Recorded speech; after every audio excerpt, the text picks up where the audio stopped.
where not just women are in danger, but all marginalized people, where being uniquely different right now might truly be considered a crime. It seems as though we had all slipped into a false sense of comfort, that justice would prevail and that good would win in the end. Well, good did not win this election, but good will win in the end. So what today means is that we are far from the end. Today marks the beginning of our story. The revolution starts here. The fight for the right to be free, to be who we are, to be equal. Let's march together through this darkness, and with each step, know that we are not afraid. That we are not alone. That we will not back down. That there is power in our unity, and that no opposing force stands a chance in the face of true solidarity. And to our detractors that insist that this march will never add up to anything, Boston Red here with Friday Java, a weekly magazine of political theory, polling, and commentary. It is part of the history called people that make up this fascinating journey. We are part of the Obama network. For that, we make no apologies. What we pledge to do is give you the facts on a bridge to history. What body politics is, the most up-to-date theories of political science and psephology. Stay tuned for this incredible ride. Boston Red, peace out. From WBRN Radio, riding on the Boston Red Network, this is Friday Java on the 20th of December, 2019. This is our magazine show, and of course you can get it with an RSS feed, or you can find it at your favorite application or place that you find internet radio, whether it be Google Podcasts, iHeart Radio, the largest of the various ones. You can find it there, and you can also find it on via Twitter or Facebook. On YouTube, an audio version is there, and hopefully we move from the news to entertainment. Now, one of the things that's happened here, I've noticed on many of these places that internet radio is, where you can get the audio version of what is now called a podcast. The categories have really not been updated. They're not deeply down. You'll get news, but sometimes you won't get politics, and you have to rely on keywords, which we use keywords, and hopefully we'll get some of this stuff worked out. It will get better as we move along. Of course, obviously also, even we've been updating our quality of the program, but it is really not there. Some of the tools that we normally use are not available. Our gate is not working now, so we need to update the gate and some other things. But nonetheless, we have Audacity here, and Audacity does a pretty good job of dealing with this and our headset. So we'll get on to it. In Australia, they have the bushfires, they call them, and they've been ravaging for 2 weeks now. The right-wing Prime Minister Morrison was on holiday in Hawaii, of all places. Now he's returning. That volunteer firefighter had two actually have been killed in a tree fell on their fire engine. An interesting situation there. The temp in Australia, it is actually summer there, is over 100 degrees Fahrenheit, around, I believe, 45 or 50 centigrade. Anyway, so it is a desperate situation, no doubt about that. And later today, the English Parliament will vote on the Brexit leave. That's from the Tories, Conservative Boris Johnson administration, where they will leave at the formally start at the end of January of 2020, and they will have all of 2020 to work out the details of how the United Kingdom or England will separate itself from the EU and still maintain modern trade relations and other types of relations. They will not completely sever themselves from the EU. There will be certain components that will still be working above those trade. Now, immigration will be different, no doubt about that. How that will transition, we'll wait and see. But this thing is not all rosy as Boris Johnson would have the British people think. In a lot of the voting, unfortunately, people were voting on an emotional situation without literally understanding where things will end up with this so-called Brexit deal, depending on how it's done over a number of years, up to about 10. None of these things are precise, but it could take at least 6 to 10 points off of the UK's GDP. And all this is predicated on average economic times. In other words, if there is a slowdown, say for instance in the EU, there could be an immediate problem. And the possibility of working out a trade deal with the US. And these nation-to-nation trade deals. They take a long time to negotiate. You normally want to negotiate these in a package such as the Mexico-Canada-U.S. Trade deal. It's a replacement for NAFTA. I know we're kind of moving around, but it's just basically a drop-in. Some things will change in terms of content, automobile parts. More of those will be made in the U.S. Of course, what they've not said is that will increase the cost of the automobile. And at the same time, there is a transition from the old combustion engine, which you have now, to the electrical car. That's a major transition that is happening worldwide.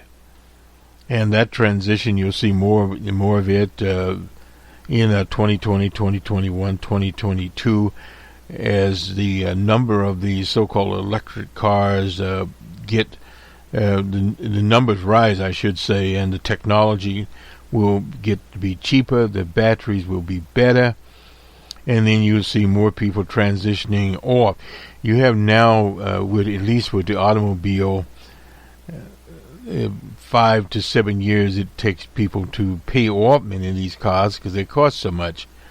So in other words, if you think about the life of a car, anywhere between 7 and 10 years, depending when people start making that transition. Will they make a transition to an electric car, or will they go with a hybrid, a combination of both, or the combustible car? Well, actually, what will happen in the out years here, you will see fewer and fewer so-called gasoline-powered cars throughout the world. The largest market in China, they obviously want to push more electrical cars there because they want to deal with the pollution.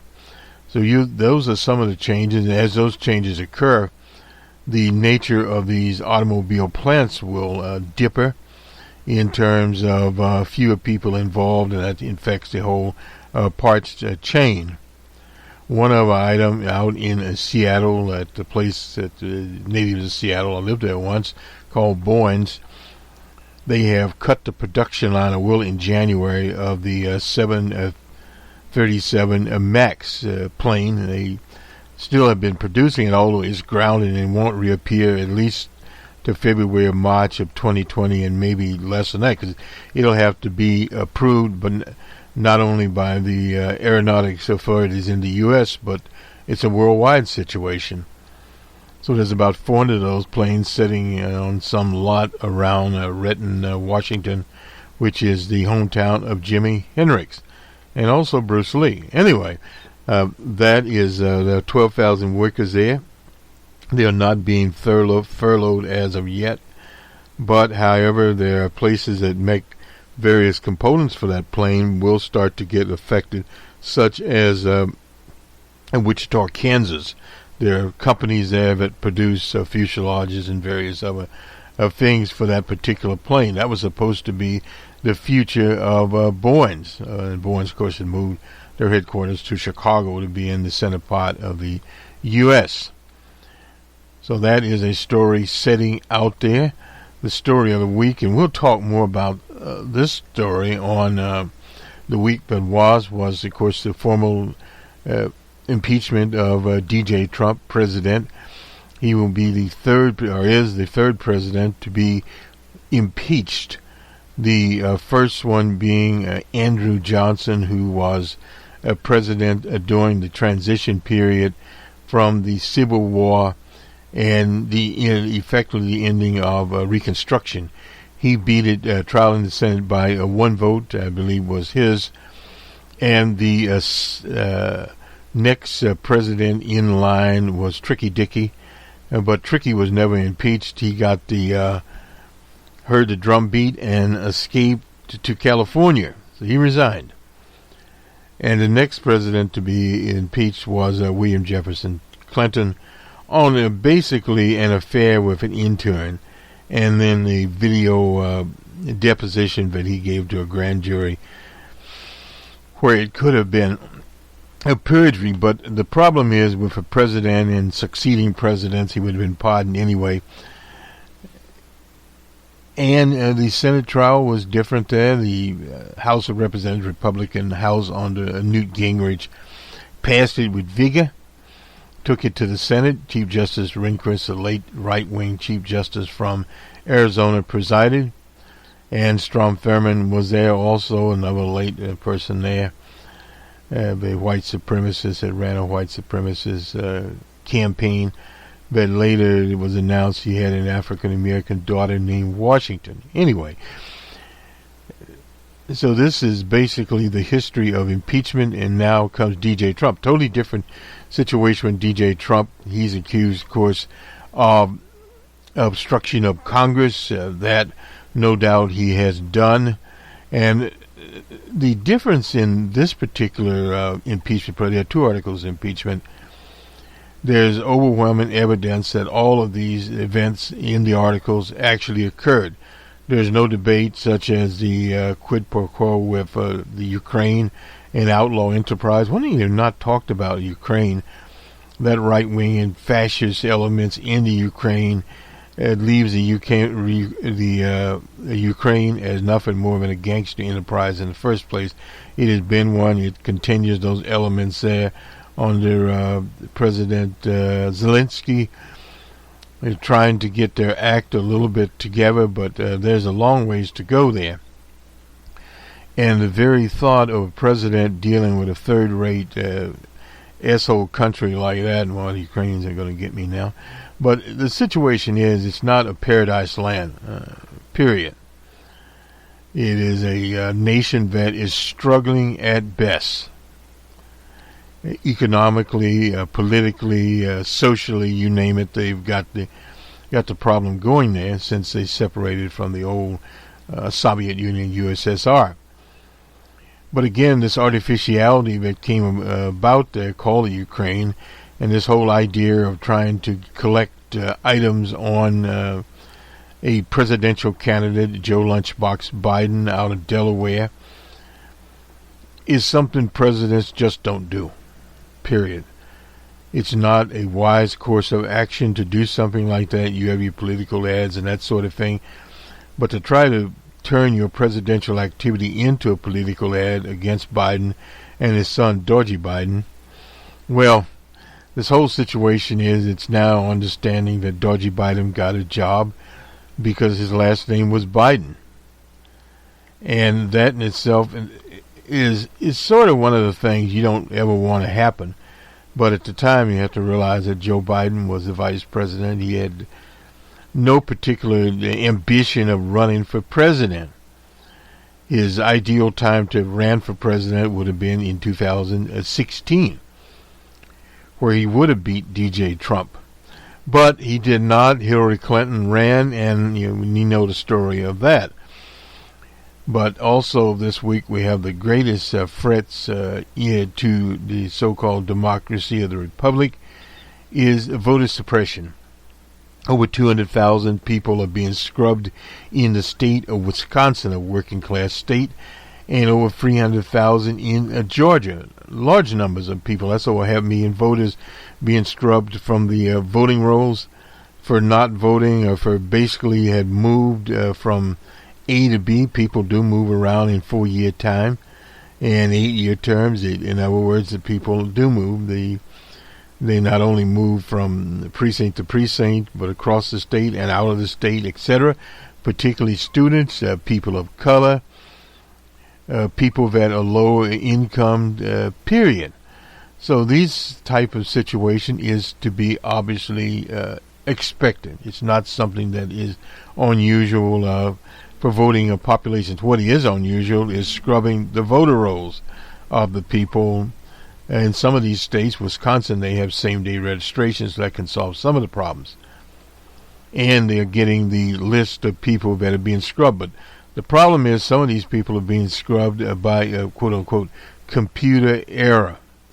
But this is all part and partial of the tricks that the right wing is using. And further centrifuge on that is this whole idea of so-called Russian influence or third-party influences in the election. You don't need that when you have this situation with Georgie Biden and DJ Trump and company, because this has already went out there. But the question is, and we continue to look at the polling, is how much impact this has on the election. Everybody knows about it now. They know about the Ukraine, even people that have never been to Ukraine, period. So the other issue is, of course, the economy. The economy is in a transitional period. Manufacturing is in a recession. The housing market came up a little bit. Think basically what the mortgage rates are now at the high threes, 4 percentage points or wherever they are now. But the rules have been made more stringent. Also, the so-called what they call median price of houses in most locations are going up. Period. And for the year, as far as people receiving additional income via wages, about 3.2% increase across the board. So that would depend obviously on how much you would make. If you make $100,000 a year, you're in much better shape. You get roughly that's about $3,000. Anyway, and for pensioners, as far as 1.2%, I believe, for people on Social Security. So it's been a paltry year, as Mr. Nader would say, because interest rates are low. And low interest rates, yes, people can borrow cheaper, but at the same time, the banks make less profits, and in people that their pensions or whatever, Social Security are pegged to that, receive less enumeration. And also savings accounts, less enumeration there. So then you're talking about the bond market, which has been portrayed. We have more or less on numbers, man, one of our programs there. But nonetheless, let's get to the crystal ball from the University of Virginia, Charlottesville. And of course, we always praise Heber Heyer, who was killed in Charlottesville by white supremacists. This is the crystal ball, the general headquarters of Dr. Larry Sabato. But the managing director here, Kyle Klondike, is bringing this on. It is 2019, the year of stability. Big events of the year, including impeachment, don't materially change the odds in the race for president in Congress. Very interesting overview here, and the key points: Impeachment is an unusual occurrence marked by unusual partisanship. It's hard to argue that it has dramatically altered the perceptions of the president. overall, our outlook for races for president and Congress are pretty similar to what they were at the start of the year. Impeachment and the year in review. The House of Representatives made history. That was on Wednesday, impeaching a president for just the third time. And it made an occasion that both is momentous and is monumental and momentous. And DJ Trump appears likely to be the first impeached president who will needlessly appear on the general election ballot after it happened. Remember, Bill Clinton was impeached in 1998, and he'd already won an election. It was something called the dot-com boom. The economy was doing very well. And Bill Clinton left office with very high polling numbers.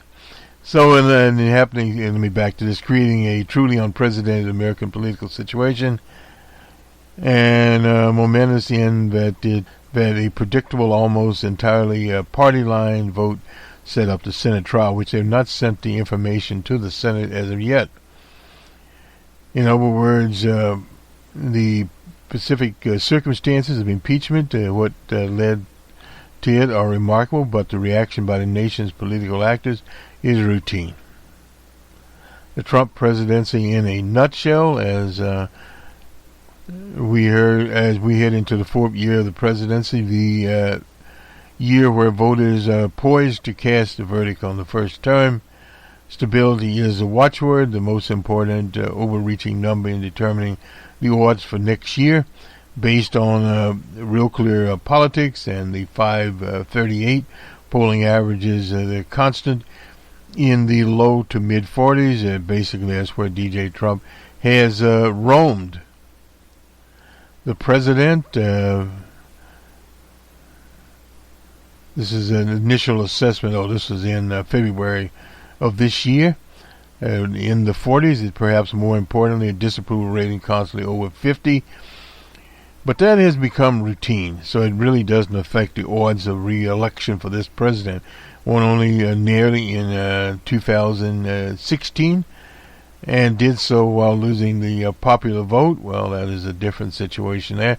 At the same time, the president's base-first strategy could deliver him the White House, thanks in part to his strength in the nation's one remaining true swing district, the Midwest. Very important there. He is an incumbent, and incumbents are historically hard to defeat, although it may be incumbency means less up and down. We could have written the exact same thing today, and it's not to change a word.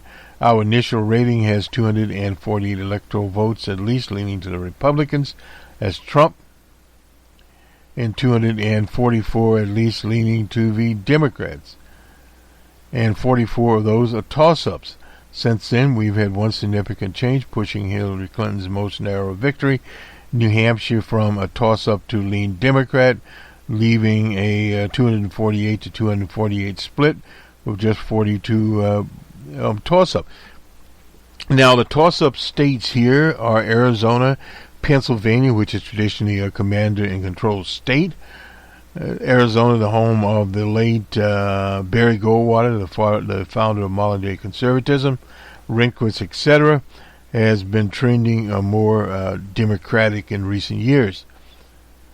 In Pennsylvania, the command-and-control state, is not only a democratic state. Wisconsin, a working-class state, is usually also a democratic state, and the second congressional district of Nebraska, that is Omaha. So the race is still a 50-50 proposition for the Democratic nomination race. It's still much more in flux. If anything significant has changed, it may be that the threat of an election year recession would seriously hamper Trump's re-election chances, at least based on theory, appears to have abated. That's an issue that is difficult to ascertain, because you have signs of recession there, and of course much of the recession in the U.S. will depend on events in the global economy. What happens globally? What happens, say, in China? China is set to go from 6, maybe 6.2, So there's not as much wiggle room out there. The emerging markets seem to be in not too bad a shape. The UK is a big question point there, how much it will start to fall. It has fallen. I think pound sterling is now only at $1.30, something like that. It's fallen down. And the euro is catching up with it. So there's a lot of things going, and then of course local situations. We'll look at state to state again on numbers, man. Don't want to do too much. Anyway, the Crystal Ball's Electoral College ratings, it is 248 and 248, 42 across toss-up states. And if you look out west, you got Washington, Oregon, and California. And then you have Nevada, Colorado there, and New Mexico. We can say either a lean, a likely. And then, of course, Arizona has 11, and Texas is a big bohema there with 38 electoral votes. And then you go into the middle of the country. You get Montana, the Dakotas, Wyoming, Idaho, Utah, and Kansas, and Oklahoma. Then over to Missouri. Missouri used to be more of a swing state, isn't anymore. And then to Arkansas, Louisiana, Mississippi, Alabama, Tennessee, Kentucky, and South Carolina. Now, some of these toss-ups, according to this, leans Republican. That's Texas, Georgia, and Florida. And the toss-up there was Arizona. And we get Iowa. Well, we counted Iowa in there anyway. And Wisconsin is one of their toss-up states. Michigan, they've given this time to Democrats. Pennsylvania, the big one, it has 20 electoral votes. If DJ Trump loses Pennsylvania, he's in deep trouble, particularly if he loses Pennsylvania. More than likely he will lose Wisconsin. And that is where things will start to fall apart. Now, if the surprise came, especially in Florida, 29 electoral votes there. And then again, North Carolina. Barack Obama did carry North Carolina once. He also carried Indiana. Now, Indiana is a traditional Republican state there, and of course it borders, at least the Appalachian parts, border Kentucky and Ohio. Ohio still has 18 electoral votes. Anyway, that is the position there. Our Ouija board model, we actually have DJ Trump ahead. Now, as far as electoral ratings would be concerned, we look a little more favorably than they do on Arizona. But again, they have Arizona as a, let's see, their color coding here, is a toss-up. So, yeah, we would agree with that. And, yeah, in Texas, we reserve on both North Carolina and Georgia. A lot of voter suppression going on in those states. But as of now, Wisconsin is moving leans, we'd say leans to the Democrats at this point in time. Anyway, that is where we are right now at the crystal ball, which doesn't mean a whole lot at this point in time. The Senate overall to win, the Senate, the Democrats probably would need to win Arizona. Well, they won Arizona before. Miss Sinema there, she used to be a Green, and now she's Senator Sinema there. And Colorado is one of those states. I'd have to talk to some people out there, but it is one of those states that the Democrats have a very good chance of winning. Now, Iowa, the last polling I've seen in Iowa, DJ Trump's in the single digits in Iowa. Maine is a state that is more focused to the Democrats, and then you have North Carolina. North Carolina came close, but no cigar in North Carolina. So we'll see. And while we're thinking about it, Mark Meadows, he's one of the number one water-carrying boys for DJ Trump, is not running for re-election. He's a representative there. And Again, we rate 10 senators. Iowa toss-ups are leaning to appointed senators. Martha McSally, she tried to run against Sinema and was beaten. And Kelly Loeffler, she is a woman, a business type out of Georgia. They wanted to appoint this Collins, a rabid right-wing, is what Trump did, and it didn't work out. On Wednesday, Susan Collins. Susan Collins has had a lot of luck, but her luck should eventually run out. Now, flip states, no doubt about it. Doug Jones is in trouble. He's always been in trouble in Alabama. And Johnny Isaacson, that is in Georgia. He's retired because of illness. And toss-ups, the Democrat odds are better than in other toss-up targets. Arizona, Colorado, Senator Thor Tillis. Now, he's in North Carolina. They've had amazing close races there. Primary challenger, that's this Tillis character. Garland Tucker left the race, and Representative Mark Walker opted to retire and face a redistricting there. And I don't know if they, maybe they didn't. Vulnerable Republicans in the leans Republican category. Joni Ernest. Joni Ernest has been around in Iowa for a long time and be interesting there in Iowa. I basically would say if Ernest were to lose in Iowa, DJ Trump would probably also lose in Iowa. Anyway, that is the Iowa ratings, and they rate the Democrats need to afford a 50-50 tie. Well, Democrats have 46, the Republicans have 51, and 3 of these are toss-ups, and that it would be in Arizona and Colorado, and what they did, North Carolina, I guess, is a toss-up election there.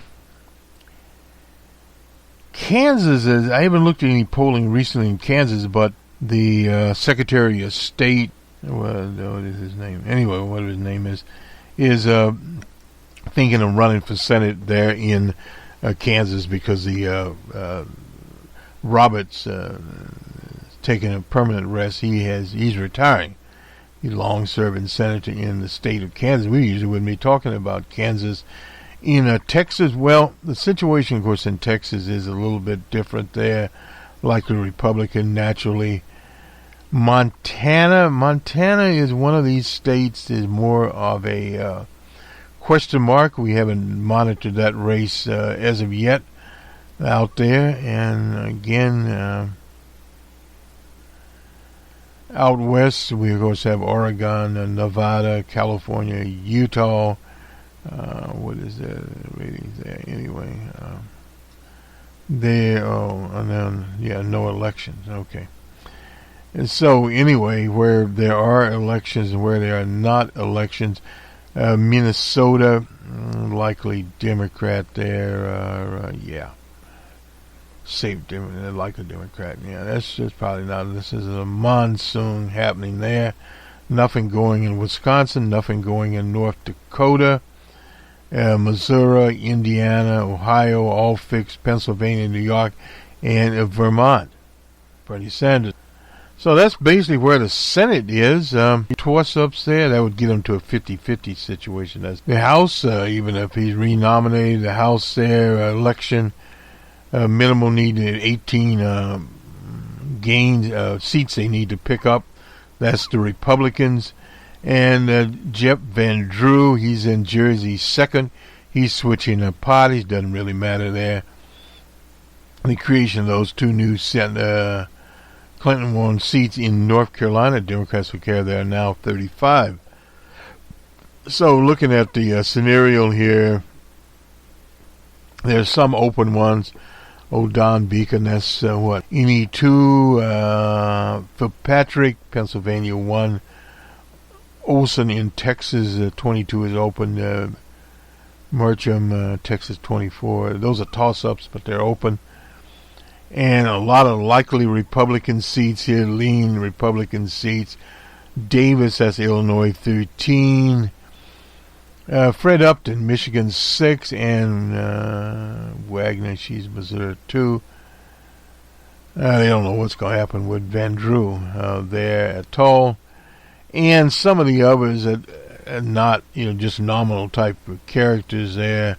Old Dan Young, he'll be around till he dies. That's in Alaska, that one and only. Nunez, he had a closer race last time around. Steve King, that's in Iowa 4. Booth in Illinois 12. And Don Bishop, that's North Carolina 9. Hudson, North Carolina 8. And then there's a bunch of toss-ups here in the Democratic race. Iowa 1, Iowa 2. Iowa 2 is open. Maine, Minnesota 7. That's a toss-up there. That's Colin Peterson. He voted against impeachment in a rural district in Minnesota. Andy Kim, that's Jersey 3. Torres, Small, New Mexico 2. There's your toss-ups there. Kendra Horn, that's Oklahoma 5. And Cunningham, South Carolina 1. And McAdams, Utah 4. That's the old seat held by, what was his name? Mattson, I believe. Crystal Ball, Sabato always endorsed him. And some of the leans, Gil Cisneros, that's in California 39. I won't go through all of these. Underwood, Illinois 14. And there's an open one in Texas 23. That's Hurd. Hurd almost lost out last time. Abigail Spangenberg, one of our favorites of Virginia 7. She's lean Democrat there. Like the Democrat, Kirkpatrick, that's Arizona. Halloran, Arizona 1, Arizona 2. Katie Porter, she's in California 45. Charlie the Tuna Chris, Florida 13. Donna Shalair, Florida 27. Sherry Butos, Illinois 7. Castor, she's up in New Hampshire. Maloney, that is New York 18. Connor Lamb, Pennsylvania 17. He was redone there. And Ron Kine, that is Wisconsin 13. And we got some open. So the conclusion here is this is all ways saying that despite all the big political events of the past year, the overall political picture, November 2020, has not changed that much. The presidential race is in flux. Yes, it is. And there's always a situation when you have an influx races that many times things that happen are not necessarily that dynamic. Political parties can run to you. Take a quick look at old Nate Silver here. Oops. And let's see what we're looking at here. We don't look at his as much, but this is a national presidential polls. I guess this will be, we didn't get it up. Maybe tomorrow night. I'm not sure how we're going to do that. I need to look over at our new 2020 Democratic primary polling average. Different, let's see. This is by Nate Silver. He's writing on 13th of December. Bunch of question marks. Does the world reality need another polling average? Well, sure. Actually, we think we have a variety of polling averages matter. Lots in presidential primaries. And one you should look at change how to view the race. So we just launched our national polling average for the 2020 race. Here's Iowa, for instance. Here, the average is there. They have Buttigieg 8, Biden, Sanders, and Warren. In South Carolina, they have the average here. What is Joe Lunchbox Biden by 35.6. And we encourage you to click. Well, we didn't click there. Anyway, constructive polling averages neither quite so straightforward as it seems, but doubly true in a primary campaign since turnout is relatively low compared to a general election. Polls can differ lots from one Given their assumptions about who is going to vote, public opinion can change very quickly, no doubt about that. And primary voters are usually considering multiple candidates, so the overall process is a lot more fluid. No doubt, and it's even more fluid when you go to these caucuses. So here's a description of our version of polling average, a relatively brief overview of features that make the 538 primary polling average different, and we hope slightly more accurate than alternatives. I keep this relatively brief for two reasons. First, none of the difference that much from polling average we construct in past general elections. And second, these polling averages could soon be followed by full-fledged primary forecasts. It's a business we're in at the Ouija board. And also consider a host of other factors. We save the discussion here. And the differentiator, one, we adjust state polling based on trends in national polling, hallmark of general election forecasting, dating all the way back to our first version. That was in 2008, is what we call a trend line adjustment. Basically, in states that haven't been polled recently, we make inferences about what's going on there using national polling or polls from other states that have surveyed recently. If Trump gains 3 percentage points in the national poll, for instance, but North Carolina hasn't polled recently, you'd probably infer that he's gained 3 points in North Carolina or thereabout. We apply this adjustment for good reason. Trend line adjustment averages have been quite a bit more accurate historically. This is once somebody does get around to polling North Carolina, it usually turns out that Trump did gain 3 points. Trend line adjustment averages also have been insightful. So far in this cycle, they attempted, for instance, that Senator Warren's numbers would decline in November and anticipated, sorry about that, in early December when she began to slump nationally. Now we're applying a slightly simplified version of the trend line adjustment to primaries, so that Cory Booker has surged 5 points in the national poll, for instance, but we haven't seen a recent poll in Nevada. Our average would assume that he's also improved his standings by 5 points in Nevada, other things equal.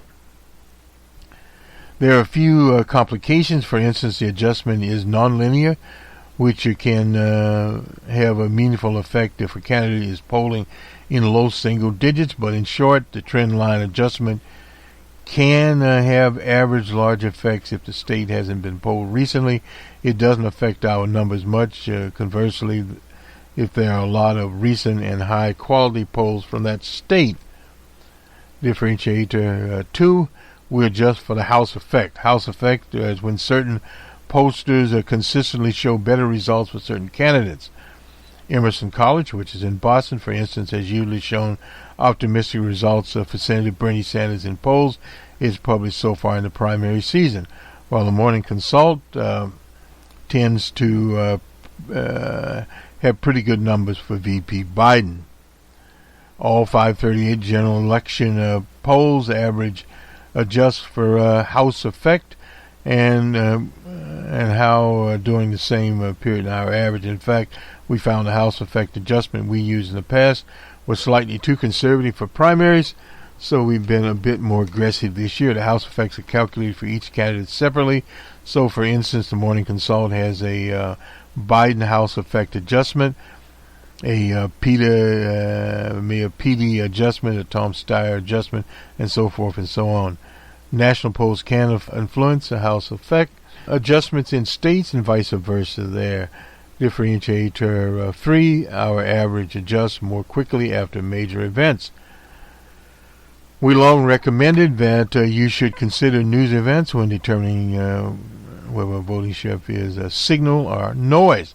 If Trump literally did shoot someone on Fifth Avenue, or the Martians invade Washington and he valiantly fought them off, it wouldn't be surprised if there was a sharp shift in his approval. Conversely, if there's in the midst of a boring news cycle where nothing much has happened, a poll suggesting a big swing in his numbers would likely be an outliner. We are now applying this sort of logic to primary polling averages in a much more formal and rigorous way. While we aren't expecting a Martian invasion, with certain types of events in the primaries there. Outcomes of primaries and caucus, that is, a candidate can get a bounce after Iowa or Super Tuesday. Well, the Iowa bounce in recent years hasn't been much of a bounce. Some of the air is taken out of the ball. For instance, Hillary Clinton actually lost Iowa. They said she won it, and Bernie Sanders came in second. He went on to win in New Hampshire, and she won Nevada. Anyway, following these three types of events, our polling average will be more aggressive about deeming swings in voting averages to be signal rev event noise. As a corollary, it is less aggressive when there are apparent polling shifts that aren't anticipated by one of these events.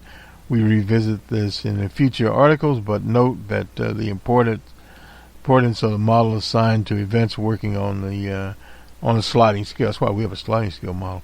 Our offense is to our Ghanaian readers, for instance, but historically Iowa and Guamanian, and Super Tuesday tend to move polls a lot more than Ghanaian caucus. Differentiator 4, we carefully set out our averages so it doesn't move too fast or too slow.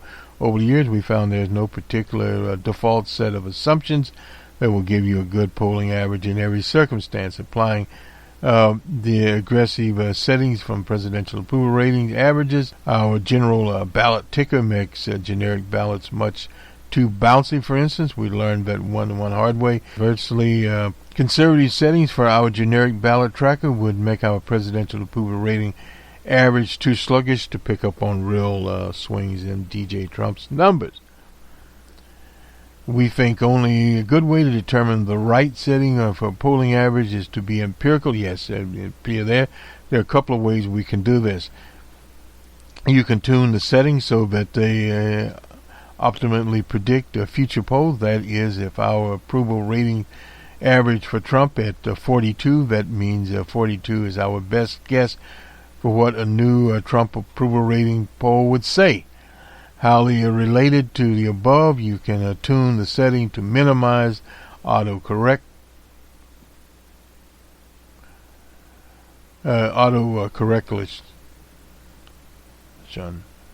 This is to say that the current polling average should reflect all information about the current state of polling, and your average should not predictably move up or down from that point. For example, if Sanders improves from 15 to 17 in your polling average, he should be equally likely to continue gaining ground, improving beyond 17, or revert to where he was before, decline from it in future polling.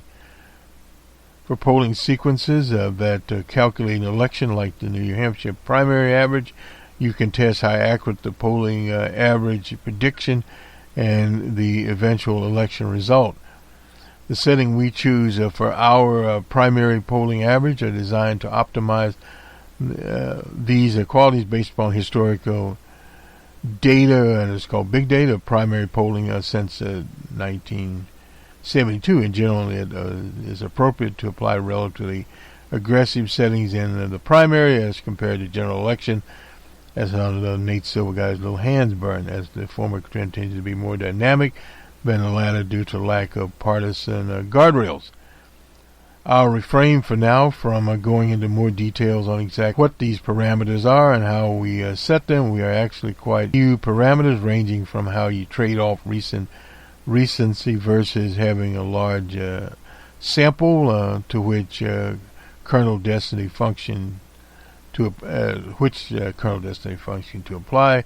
As a matter of precedence, the 538 polling average represents something more of a compromise between Real Clear's approach of averaging polls and the economist's technique of drawing a trend line. Differentiator 5, we use objective criteria to decide which polls to include. Many reasons we prefer to avoid having to make any ad hoc decisions. about what polls to include in our average, so our approach has always been almost all polls, but to weight them based on pollster ratings, which in turn reflects a combination of how accurate the pollster has been historically and the methodology used. The poll's sample size, we apply a long-standing process to our primary polling averages. Note that I've always said almost all polls rather than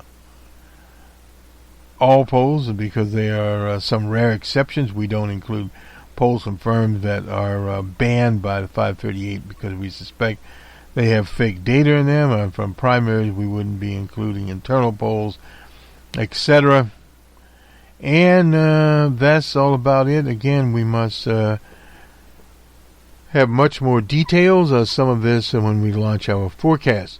But in the meantime, please go click. So that's basically where they are and where we expect them to go. We'll have the Cook people tomorrow night. We'll get the Cook people on here, and we'll see where Mr. Cook and his various people go. Let's see what else we have here. The Affordable Care Act, the appeals court mandate on Constitution, but a little bit of days. The action of federal appeals court. This is in New Orleans. I believe that's 5 ruled against part of the Affordable Care Act. This is Norma Levy and David Savage on the 18th of December in the Los Angeles Times, providing a limited victory for Trump and his Republican allies, but not overturning the parts of the sweeping. This is Obamacare 2010, almost 10 years ago.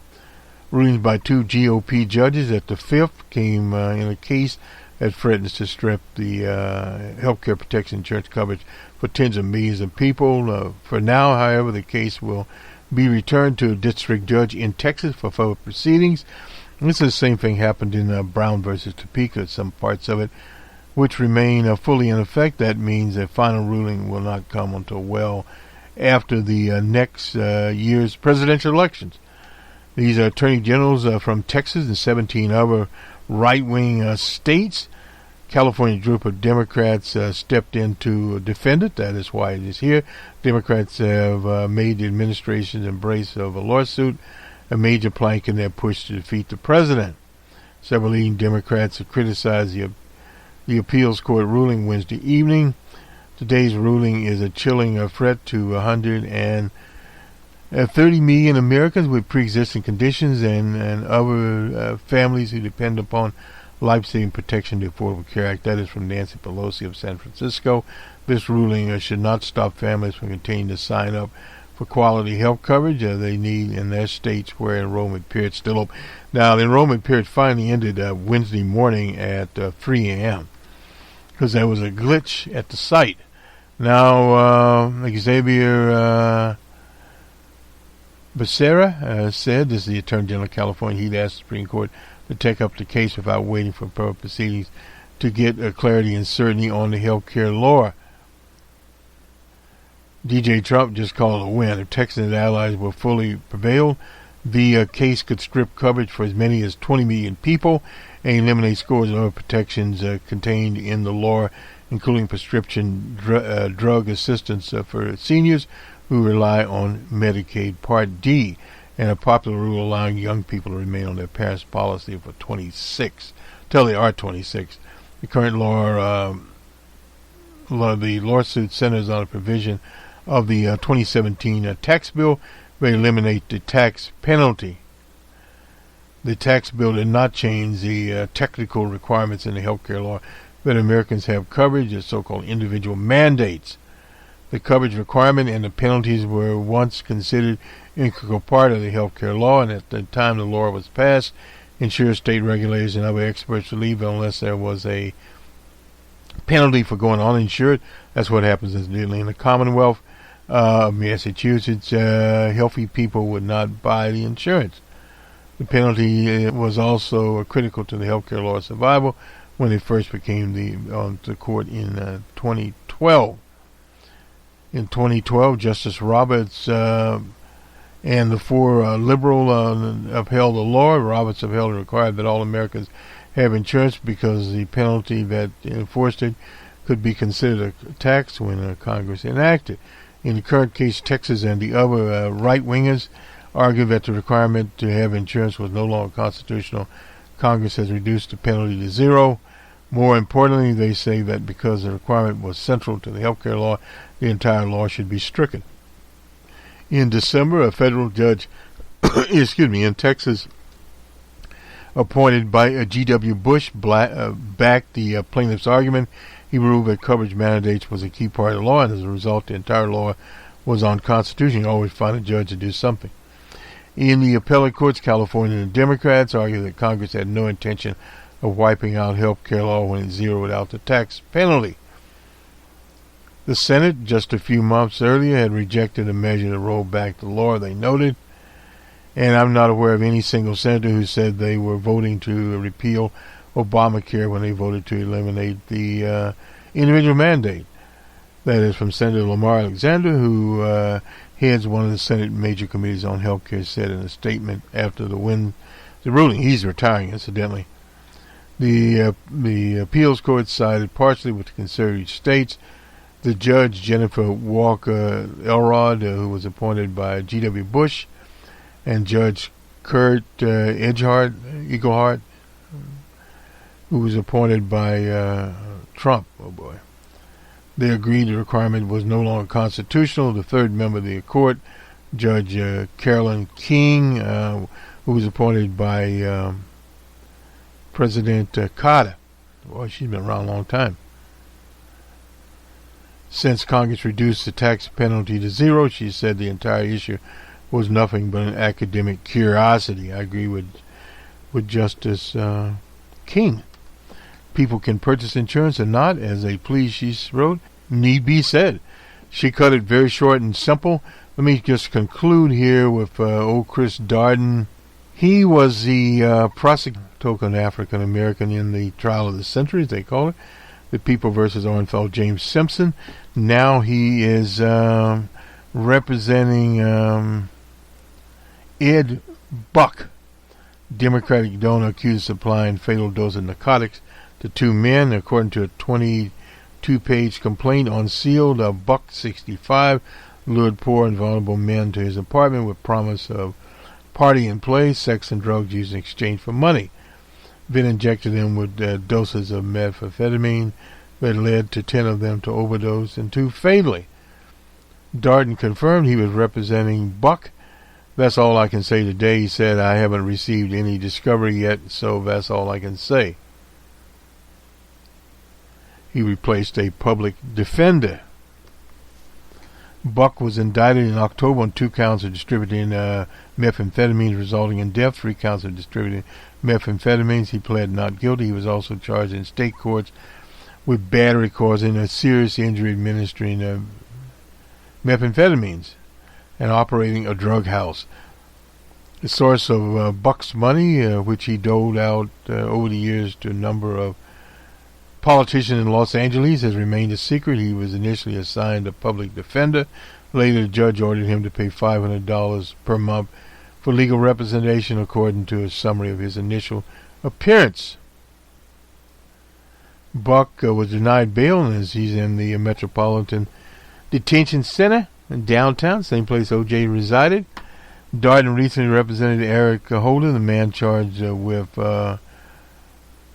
killing Nipsey Hussle. He withdrew from the case in May, citing threats to his life and his family. That's so much for old Chris Darden. He wrote a book, and that's about all you can say about him, is writing a book. Big headline here in the L.A. Times, a picture of Nancy Pelosi draped in a flag. House impeached President Trump. And we don't really have to say any more about that, but 2 Republicans voted against it. One that's switching parties, and one voted president. That is Tulsi Gabbard, who is running for president. Strange person there. Some compared impeachment efforts to the attack on Pearl Harbor and the crucifixion of Christ. Well, that's a weird deal right there. Let me just say a little about freelance journalists here. And this is again from the Los Angeles Times. Freelance journalists filed suit alleging AB 5 is unconstitutional. This is requiring businesses in California like Uber, Lyft, etc., to be subject to normal taxation.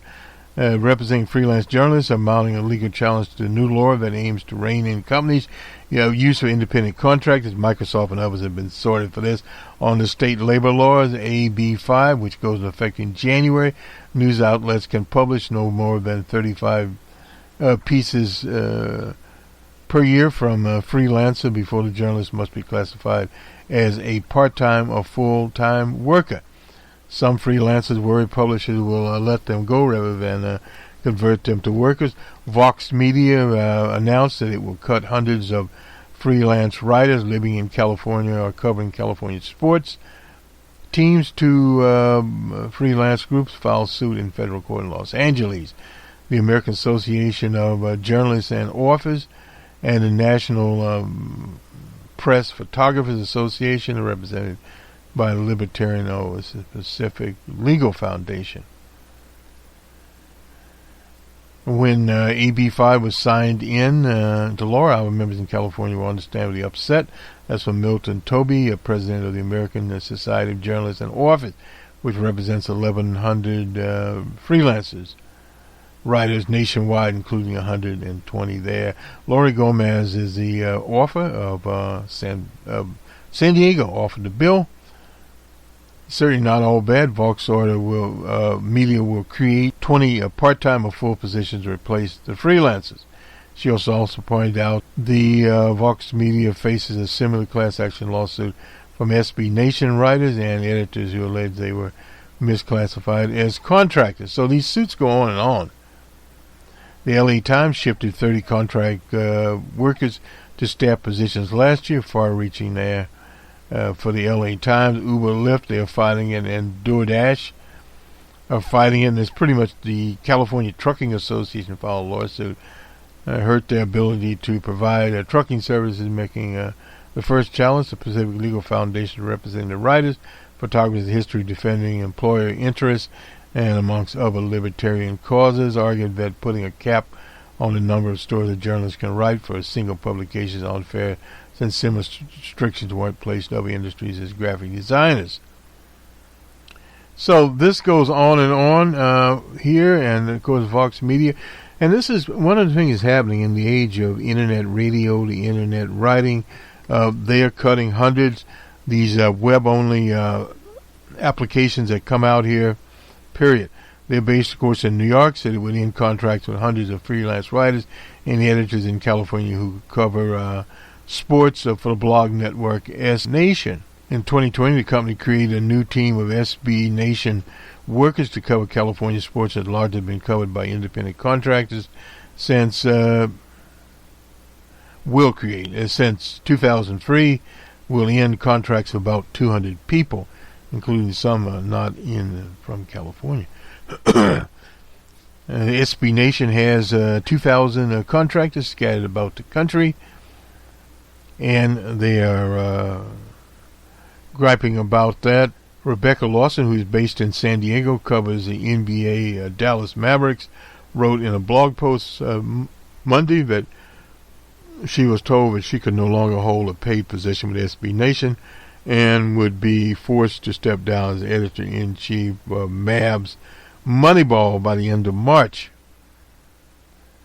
But some of these people will continue on writing for other networks, period here.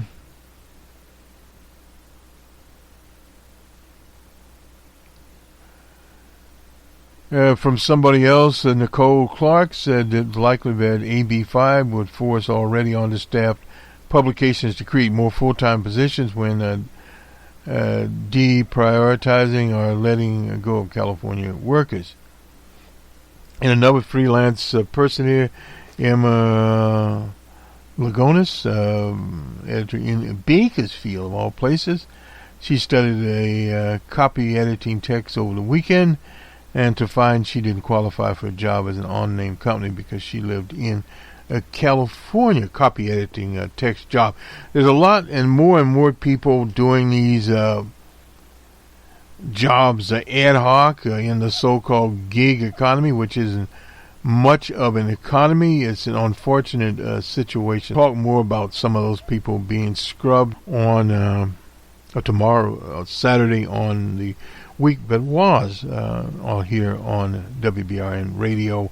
We also have Numbers Man macroeconomic program that'll be coming up this weekend. Also, we have an open source report. Incidentally, we invite you to peruse it on the network here and that. And we're doing necessary updates as we move on towards next year. This is Boston Red in the Jared Pitt broadcast booth on the 20th of December, 2019. Happy holidays to everyone. On Wednesday, of course, is the Santa Day.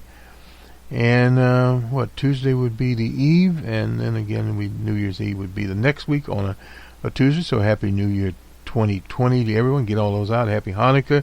Happy any other day that people celebrate.